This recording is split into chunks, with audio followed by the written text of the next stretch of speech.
Exercise 12.3 question number 15।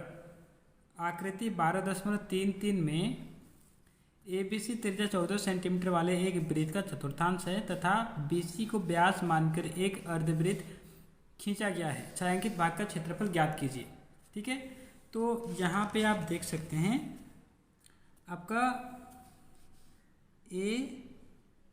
ABC 14 centimetre त्रिज्या वाला एक वृत्त का चतुर्थांश, यानी कि A से B 14 सेंटीमीटर होगा और A से C भी आपका 14 सेंटीमीटर होगा। ठीक है, अब क्या है कि B से C को व्यास मानते हुए एक अलग से अर्धवृत्त खींचा गया है।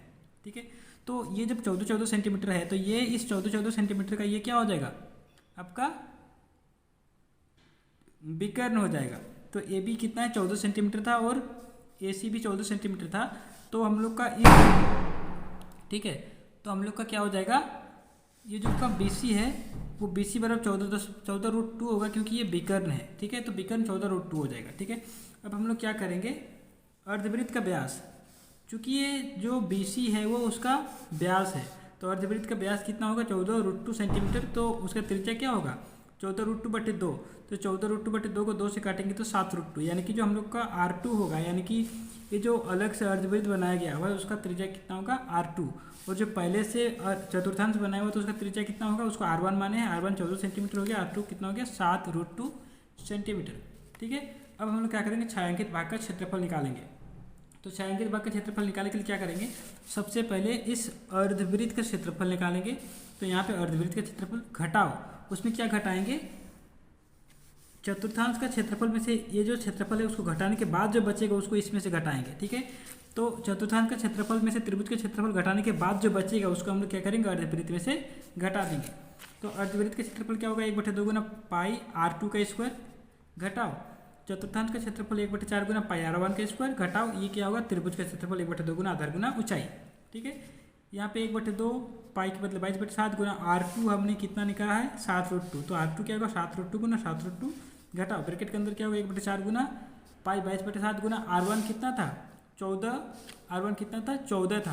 तो R1 के बदले क्या रखेंगे, 14 गुना 14 घटाओ 1/2 गुना आधार गुना ऊंचाई। तो इस त्रिभुज की, इस आपका त्रिभुज के लिए आधार और ऊंचाई कितना है, 14 सेंटीमीटर है। ठीक है, यहाँ पे काटा 2 से 22 को काटा 11 हो गया, 7 से 7 को काटा तो हमारे क्या बचा, 11 गुना 7 गुना √2 और √2, ये एक साइड पे बचा, घटाओ यहाँ पे भी काटा हमने 7 से आपका 14 को काटा तो 7 से 7 को काटा, 7 से 14 को काटा तो 2 बना, यहाँ पे 7 दूना 14, उस 2 से 2 को काट दिया।